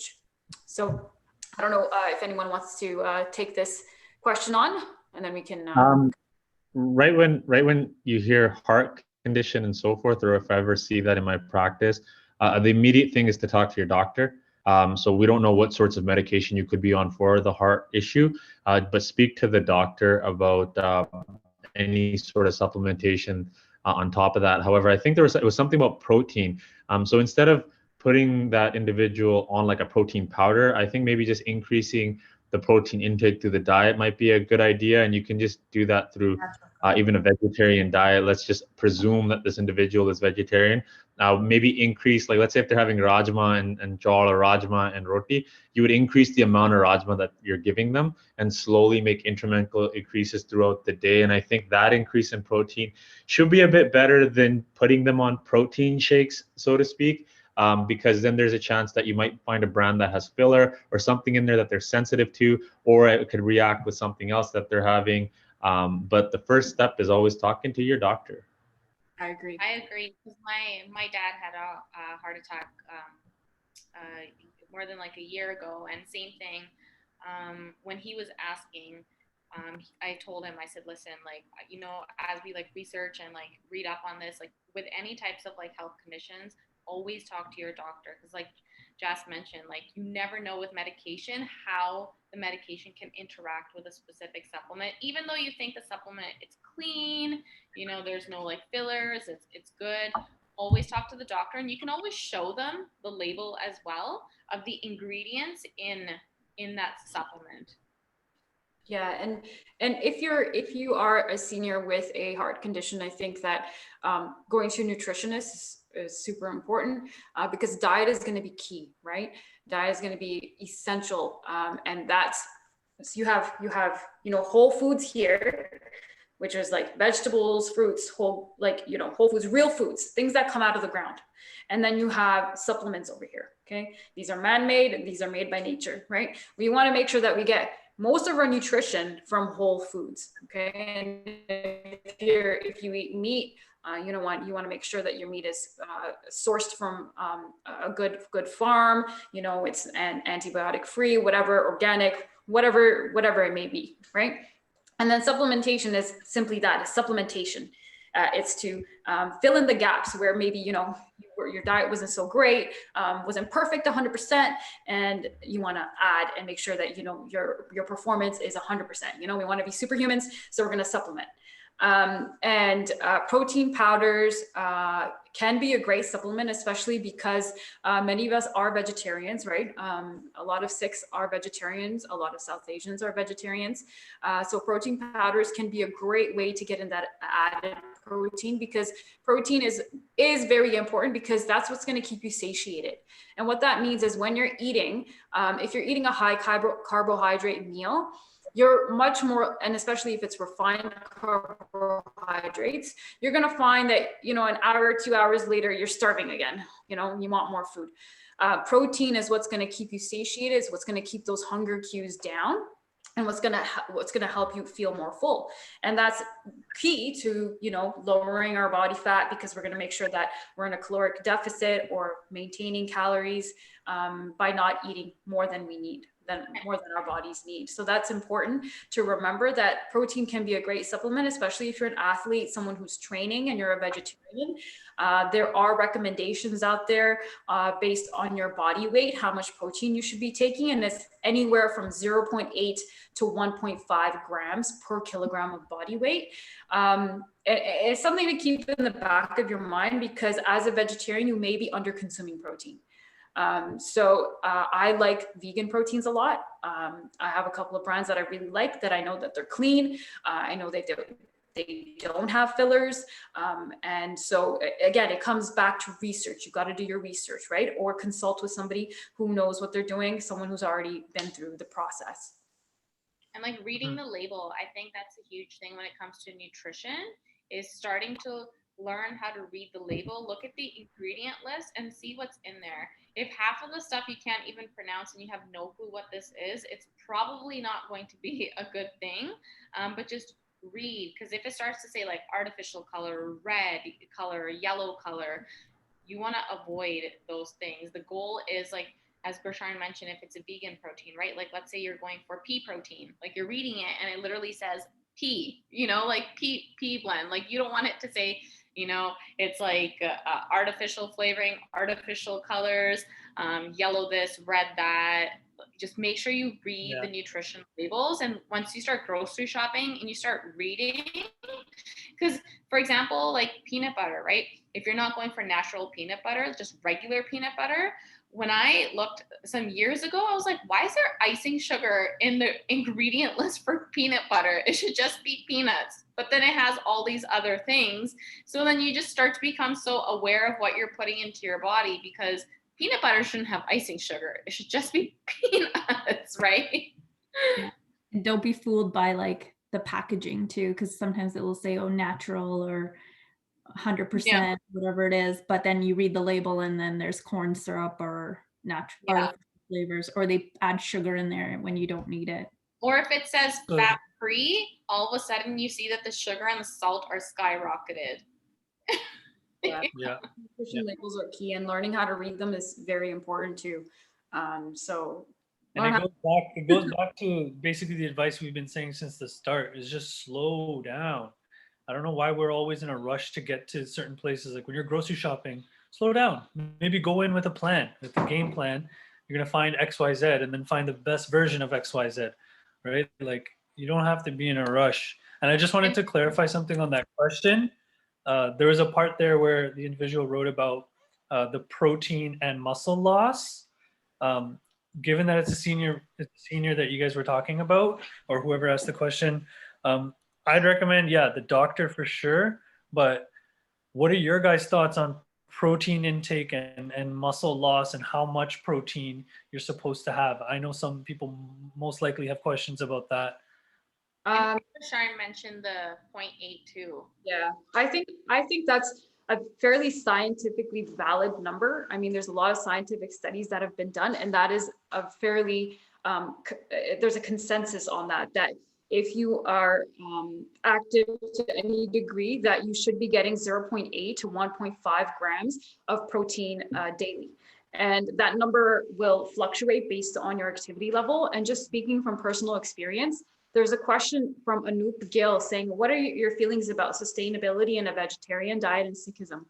I have been predominantly a vegetarian my whole life. And I can speak from experience that when I was not supplementing with a protein shake, that my recovery was abysmal. Like, I don't know, I guess I was young, and you can kind of soldier through things when you're younger. But as I got older, not supplementing with protein, I felt it the next day. I was fatigued, my muscles hurt. As soon as I started supplementing with a protein shake and getting adequate protein, my recovery, I felt so much better. And I actually started making gains. As a vegetarian, it can be difficult to put on muscle if you're not getting adequate protein. And so in my view, I think it is one of the things that, out of everything in terms of tracking, I think you should pay attention to how much protein you're taking in on a daily basis, and just get a general idea, like track it for like a week or so, and then you'll understand, okay, if I eat this today, then like I'll hit my protein targets, but if I don't eat it, then I'm going to be below. And then also it depends on how much activity you did that day, right? If you had a hard training session, maybe that's the day you're going to supplement with a shake. And then the other days, you're just going to try to meet your protein goals with whole foods, right? One thing I wanted to really add about the protein part is protein is the building blocks of life. Like protein is having enough is so essential for your health, for not just like the muscle and like strength and like recovery, which is so important, but like your blood cells, right? Like your brain, like ligaments, like literally functioning, your digestive system, like literally everything in your body relies on protein. So it's so important. And especially as we get older, we talked about this before too. And that question that came up, like the fear of like losing like muscle, like if you're, a vegetarian, or if you have heart disease, like what do you do with protein? Just do your best to get that protein. And Gershon mentioned like supplementing that in is going to help a lot if you're vegan or vegetarian. And just remember, protein isn't going to give you those like jacked muscles. It's way more than that. It's literally the building blocks of life to be healthy. Yeah, that's a really good point. Like literally every structure in your body, your hair, your skin, everything, organs, muscles, everything is made out of protein. So you can only imagine if you're getting zero protein, what is your body going to build from? What is your, our cells die off? What are those cells going to be replaced with? You won't have anything in your body to rebuild. And it's also important to remember, especially in the context of a vegetarian diet, that you need all of the essential amino acids. So amino acids are the different building blocks, and they're the, that make up the structures in your body. And if you don't have all of the amino acids and you're deficient in some of them, the processes that your cells engage in to create new cells and new structures in your body will be hindered. So meat, animal sources are the only sources where you have a full amino acid profile. And it's much harder to get a full amino acid profile from a vegetarian diet. And that's where supplementation comes in and is important in my view. Just in case someone is confused, it was 0.8 to 1.5 grams per kilogram of body weight. So we would just go like 0.8 times, let's say if I'm 80 kilograms, so 0.8 times 80, so that would be what, 64 grams of protein for that individual. So I guess that's how individuals would do the math, right? Just in case someone's confused. Yeah. So 0.8, so sorry, you said 0.8 to 1.5 per kilogram body weight. And that's important because when you do that math with your weight, you might be kind of shocked. Like, oh, I only need this much. A lot of times there's people who are just chugging these shakes and just like overdoing it. And you'll know if you're overdoing it, your stomach won't be happy with you. Yeah, that's a great point. There's also overdoing it too. So not saying, only eat protein and that's it. It's really important to put those fruits and vegetables in there. And also a big thing that the first thing that I'll ask in my consultation with my clients is like, how much water are you drinking? Because water is neglected and very, very important. And especially because we're at home so much too. It's so easy to just walk into the kitchen and grab some food, but more often than not, you're probably dehydrated. So I highly recommend, drinking a full glass of water first before you think that you're hungry. And then if you're still hungry, you can have that snack or lunch or whatever. But water, you should have at least 3 liters of water a day. 2 is the actual water intake itself. And then you should be getting about 1 liter of water from fruits and vegetables and the food that you're actually taking in. So water. That's a big one that I feel like is neglected and so good for, there you go. I think we all have our waters here, right? So always carry a bottle with you. I know for me personally, I absolutely hated water. I didn't like pop or anything. So if I was having any liquid intake, it was usually coffee. And now like I just found like a bottle that I really, really like and I enjoy drinking out of. It tracks the amount of water that I'm drinking. So that's almost like an achievement and a goal for myself within a day. If I get through that bottle, then I feel great about myself and I know how much I'm taking in. So I, got a liter in before noon, and then I slowly, gradually drink the rest of the water that I need throughout the day. But it's really important to somehow make water something that you enjoy drinking and doing, because it's a big part. Because if you're only drinking 1 or 2 cups a day, which we see when we get, new clients, we work with them, and you see, like, literally our eyeballs are like 1 cup, like, holy smokes, like, that's not enough. For that, it's an achievement. Yeah, 1 cup. But I think, I love Amar that you said that, we sometimes think that we're hungry, but instead you're just dehydrated, and also energy. So a lot of people lack energy because they're just not getting water. And once you start getting, like, sciencey and biological, like, water is one of those components that helps break down energy. So if your body doesn't have water, you're not getting that hydration. How are you supposed to produce that energy day to day? Not just for, like, the gym, but also, like, having that mental clarity when you're at work and you're not falling asleep and you think you need coffee, but you don't need coffee. Your body's just like, give me water right now. Yeah. And it will affect your workouts too, because you'll have like migraines, or you'll be like, You'll feel weak. right? You're dehydrated. So you want to make sure that you're drinking not like 10 minutes before your workout, you're drinking throughout the day. Definitely. On the point of supplements, how do you guys feel about supplements? Are there any supplements that you take personally that you would recommend to vegetarians or non-vegetarians? I take an omega-3 with vitamin D fish oil. So I take that, and I think that I generally would recommend that to vegetarians as well, because sometimes there's not enough vitamin D or omegas. And I don't know, some vegetarians do tend to like eat fish, but they still identify as vegetarian. Some people don't. So I think the omega profiles are very important, and so that supplementation. And every now and again, I do go on probiotics, but that's a whole different. Yeah, I would say those two in the iron. I noticed with the iron, like I eat a lot of meat, and I was still, when I got tested, I was like deficient. So, and that's really common with South Asian women too. So take that pill, because I notice it in my energy levels too. Yeah, the B12. I think B12 is so important, especially as like vegetarian. B12 is very important, and as Jess said, vitamin D is like such a holy grail supplement for you, for your energy. She's got her vitamin D for your energy, your digestive system, and your mood, right? Like that's so important, and your immune system. So for sure, and probiotics, like I personally love probiotics. I've found that for myself, it's been a huge game changer. You have to get the right one. You can't just buy like a cheap one off like the shelf, like the refrigerated live bacteria. And you start taking that every single day, like whether it's first thing before you eat, or it's at like nighttime before dinner, you go to sleep.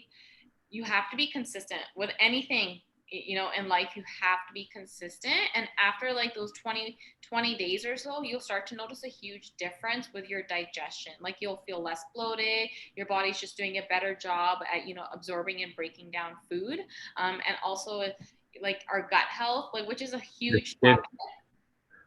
Sorry. Skin starts glowing after the probiotics as well. Yeah. And who doesn't want glowy skin?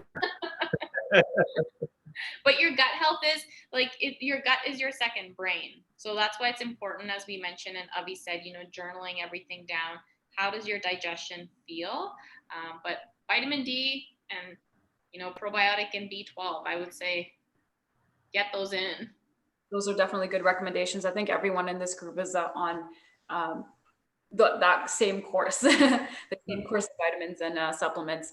The vitamin D, super important, guys, especially in the era of COVID.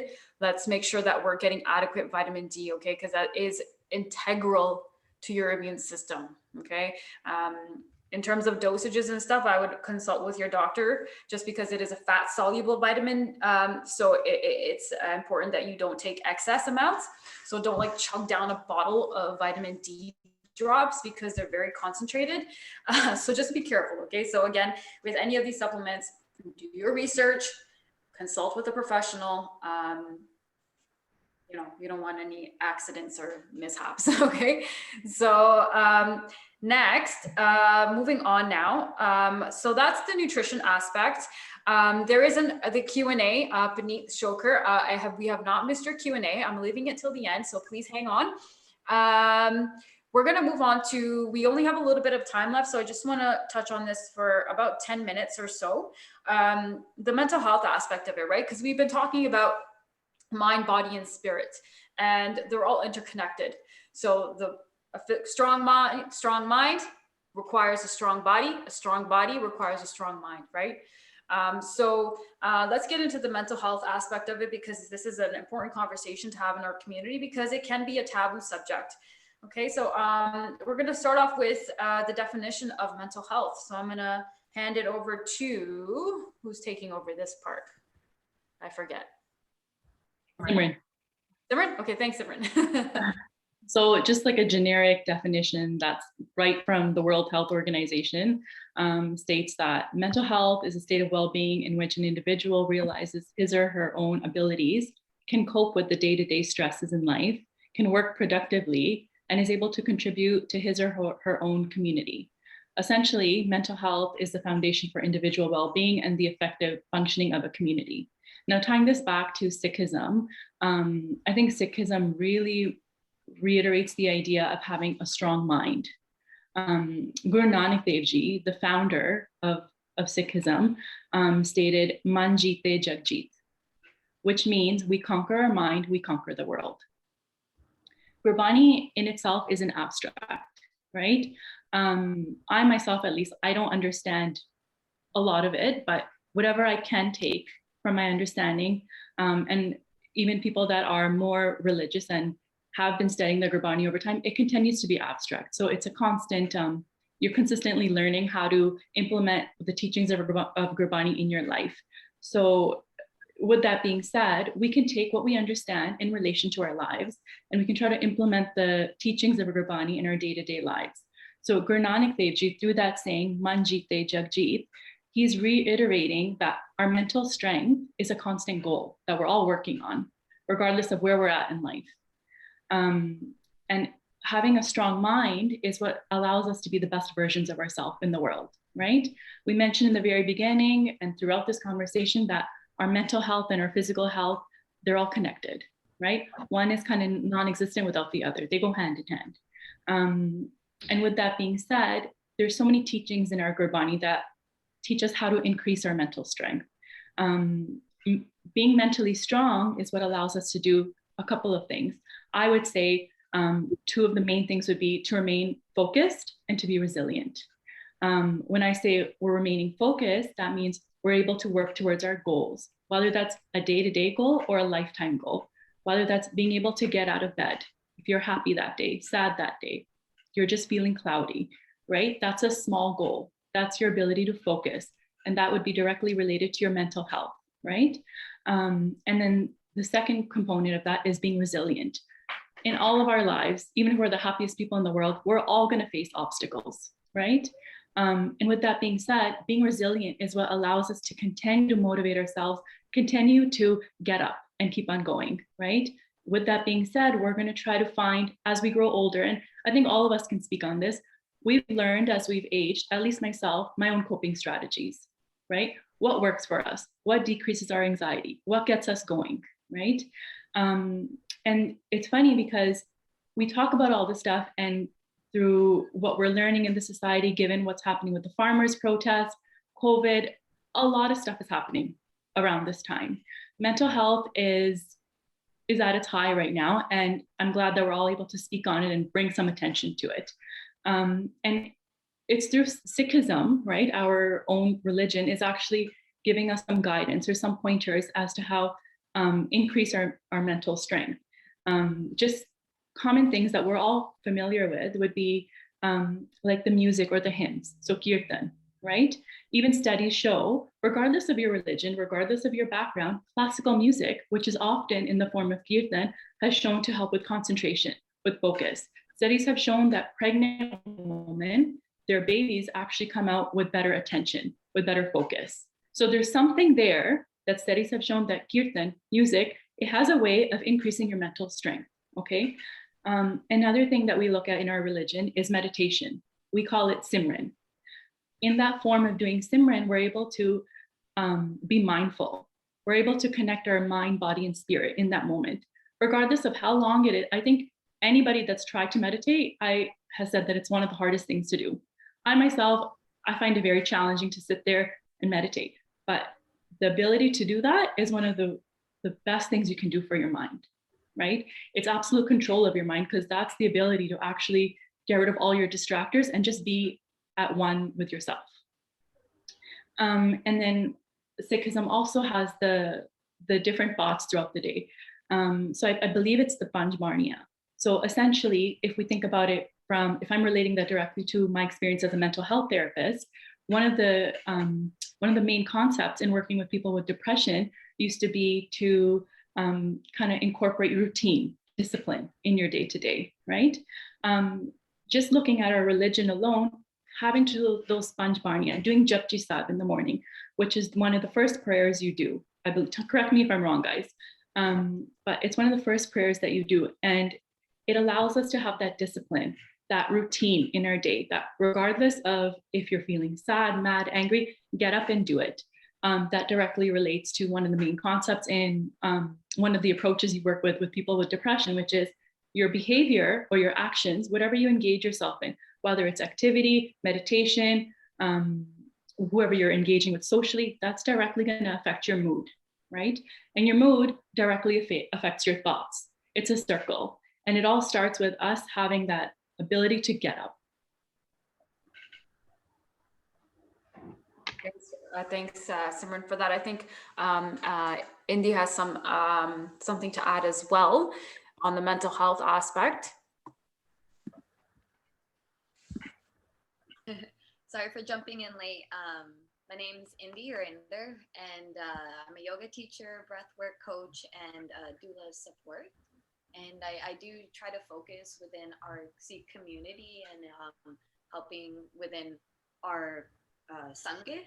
And honestly, Simran, thank you so much for just leading with the definition of mental health and giving all that information, because you took it right out of my mouth. So I completely agree with everything you just said and the correlation that it has with Sikhism. And I think, I guess just to add is like, I think we have to, as a community, really dismantle the taboo that meditation is not for someone who's Sikh. I think that's like something that's like, we think, oh, it's just praying, but you know, shifting our perspective into, it's actually like a meditation. It's actually something to increase your own self-awareness and your own confidence and your own overall mental and physical projection in this world, right? And I think that first and foremost is really important, because just like Simran said, you can see in Gurbani that there is so many references to meditation within the 5 banis, which are, there's actually 7. So there's like evening one that you can do as well. And I just bring those up because they're also meant to be done at a certain time throughout your day. So if you kind of think about that, it's like breaking your day up and kind of resetting your mental projection and your physical body. So, you know, you can do that through a walk. You can go on your lunch break and take a walk, or you can just sit down beside a tree and hug it, or breathe in 3 deep breaths. But we're just showing you the correlation with Sikhi and meditation as well. So, and then I want to just touch on the word Sikhism or Sikh. It's, I believe it's to be a lifelong learner and to be curious of the world and to be curious of yourself. So I think that's like an important concept as Sikhs to always remember, because, you know, when you're always curious about learning things for yourself, that's when you can self-initiate and actually make steps to improving your life, because I'm sorry, at the end of the day, it's only yourself that can take those steps forward, right? So we need to get past those limiting beliefs we have within our own being from whatever past experiences you have in life, to make that first step to keep that momentum going, right? So I think we need to like take a step back there and just sit down and get rid of all those distractions. And the way we do that is through meditation. And you can do it through Banya as well if you like. And then use your Sangit as support, like this talk, to reach out to learn new resources and learn new ways to be able to keep this energy up. And one other thing, like Chaddi Kalal is like the spirit of, you know, uplifting and like that warrior spirit. So again, like it's not just about our physical body and worrying about, you know, if we can get to A and B, but it's also about our mental body and our mental strength, and really having those two balance one another to live in that Chaddi Kalar spirit. And I think that's kind of, because honestly, Simran, you said it so well. I'm not very good at speaking in public. So I'm really happy to have this opportunity in general. I think you said it great. I think you said it absolutely great. Resonated with me very well. Great. And I guess, yeah, just that is, I think it's so beautiful that we have these 5-7 thoughts, because like, we didn't even realize that that's just creating discipline within ourselves if we can commit to that. It's not, to me, I don't think it's being religious. I think it's actually being spiritual and connecting to your divinity within yourself, which is that Vaheguru and that Ik. And lastly, I guess, to help develop that discipline, another concept I think Sikhism has is Amrit Villa. And that concept is to wake up in the morning around like 3 to 6 a.m. because the energy of, you know, the earth is different at that time. And also you're able to get more into that meditative zone. And I think if you can wake up that early, go for it. Do it every day, you know? But like, sometimes it's hard to wake up like 5 a.m. before you had to like travel to work and da-da-da. I actually think it's beautiful that we're all on the computer now, because maybe now you actually have the time to wake up 5 minutes earlier and meditate before you hop on the computer and do your work, right? So that's one thing that I just wanted to touch on. And the fact that, though, don't get stuck on that, it's only at 3 to 6 o'clock, because I think Amrit Villa, or in my experience, I feel like it's more about finding that zone and that flow for yourself. And whatever that flow is, trying to be able to find it any time of your day. So it doesn't have to be just in the morning, and being able to transfer that into other parts of your day. And then just to wrap it all up, to bring some science into it, I guess, because I do have that part of me, and that's why I love this group. And it takes 40 days to break a habit. So we're all creatures of habit. It's just what we are. We're human beings, right? We're spiritual beings having a human experience. So if we're all creatures of habit, why not create good habits rather than bad habits? And so I think through meditation and being physically active, I think with that awareness, that helps us stay in that Jardika Kala, so that we can always be reaching for those good habits and not reaching for those bad habits in challenging times. And then lastly, like with that 40 days of breaking a habit, like if you can commit to a meditation for 40 days, I promise you at the end of that 40 days, you'll see not only shifts within your mental thinking, but within your physical life and surroundings. And then 3 minutes of meditation affects blood circulation in your electromagnetic field of your body. 7 minutes affects your brain patterns, and it starts to shift you from that static beta waves to a calmer alpha wave. So 11 minutes stimulates and balances your glandular and nervous system. And then 22 minutes helps reduce anxiety. and thoughts from your subconscious. And 31 minutes of deep meditation affects all your cells and clears your subconscious. And as human beings, when we have one blink of an eye, we have 1,000 thoughts. So those 1,000 thoughts go into our subconscious, and they're not always good, right? Usually they're limiting. So I really love that quote, because that's like a really good motivator for me to like get on my mat and to meditate, because you know, throughout the day you have all those thoughts and it keeps building up. Just because you can't see them doesn't mean that they're not there. So just like we wash our bodies, we have to wash our minds. Thank you. Awesome. Thank you, Indy. That was very insightful and a great place to end off. So I know there's one more question, and before we get there, just a little send off. The question is, any tips on how to promote or encourage our community to invest financially into their health? And from my perspective, and I'll get the perspective of the other members from this panel as well.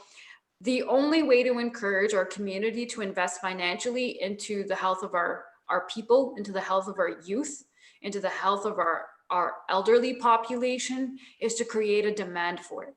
Right? Our community is great at fundraisers. Our community is great at collecting money, and we do really, really good things. We come together collectively when there is a need, and there's no doubt about that. But we're also divided on a lot of issues too. And I think it's going to take,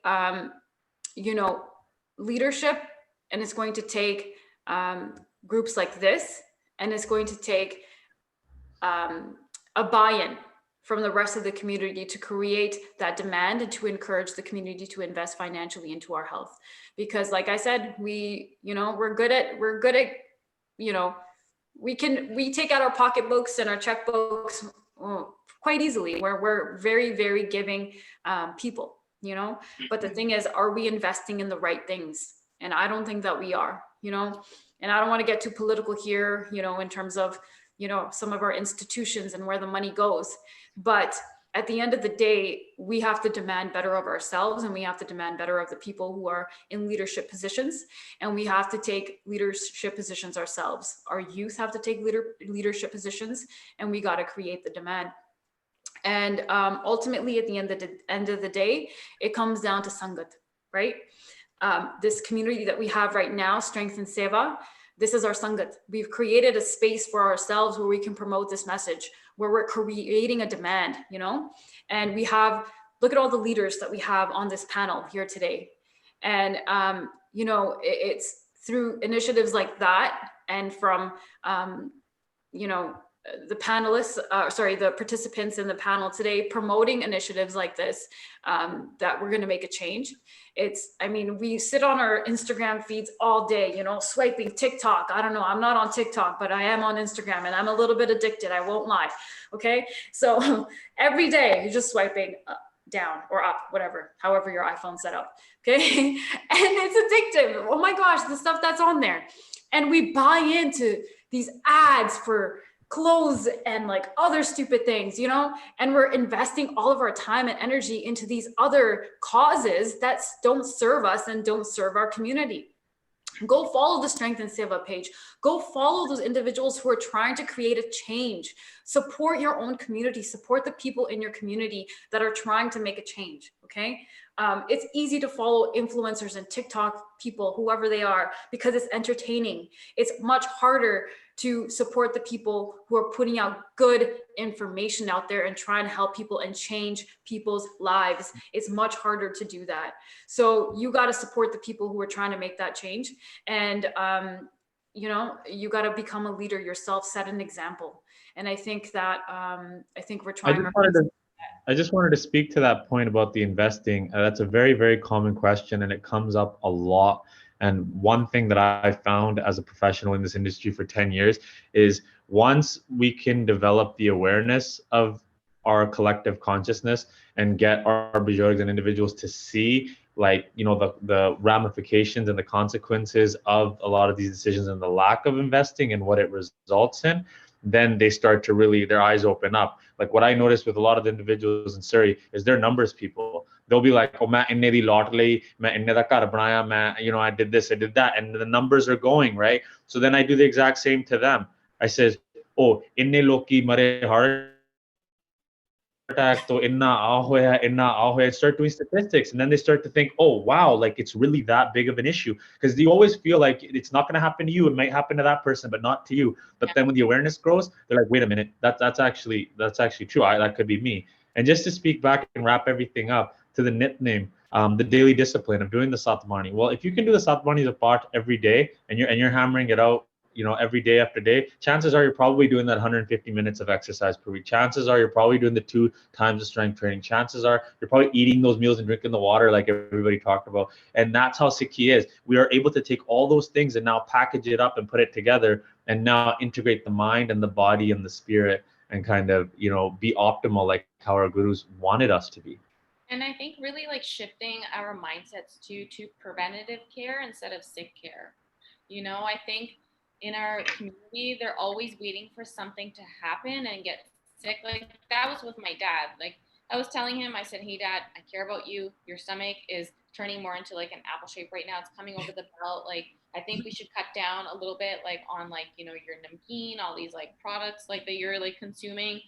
You know, at the time he didn't really take me fully seriously. And then of course, when something happened, that was a shocker, and he completely changed everything. And he's like, do my diet, do everything, tell me what to do, I'll do it all. And it's sad to see that. And I think, you know, as leaders, if we really focus on just educating on preventative care, so we don't have to get to that point where they don't have to end up in the hospital, I think that's so important. And letting them know, like, would you rather spend money on the gym, your food, or would you rather spend it like on medications for the rest of your life? Yeah. Great points, guys. And I think we've hit our 9 p.m. mark right on the dot. I think we could have gone for another 2 hours, but we do have to call it a night. I think we have to go to bed at some point. So, The guys, sun's still shining on me. What are you talking about? oh yeah, that's right. Keep going. I'm still in the sunshine. It's dark here. 3 hours behind us. 3 hours, Well, yeah. guys, thank you so much. If you guys do have more questions, please go on the Strength and Seva Instagram page. Join, message us, DM us, and we'll answer all your questions as best we can. Okay, so thank you for joining us, and I'm gonna hand it back over to the Sikh Heritage Month team. Hi guys, thank you so much. Just to quickly wrap up now, I would like to say thank you so much to all of you guys, all of our panelists, for your time today and for this incredible conversation with us all. And thank you to everyone who joined in on today's event. I hope you all had a great time. A quick reminder to visit sickheritagemonth.ca to register for any upcoming events. And I hope everyone has a great night. I want to say one last thing if I can. Yep, of course. Just so everybody knows, like Strength and Seva, it's not like this exclusive member society that only the people on this page can be on. It's very organic, happen naturally. And we encourage, if you guys know people in the health and wellness industry, if they're Punjabi, Sikh, whatever, like even if they're not, if they want to be a part of this, we're openly accepting more volunteers. And again, we're all volunteers for this, and we're just trying to create resources so our community can wake up. It's going to take more than one person. My frustration came with trying to have these conversations with my family members, and it was just going through one ear out the other. And then I messaged everybody on the screen, and we kind of got together, and here we are. So I think today was amazing, and thank you all very much. And if any family members join, and any parents, they might not listen to you, but if we're talking, they might listen to us, because that's what happens with Punjabi parents. They won't listen to their own kids, but they'll listen to someone else. Exactly. Yeah, definitely. Okay. Thank you. Have a good night. Good night, everyone. Take care.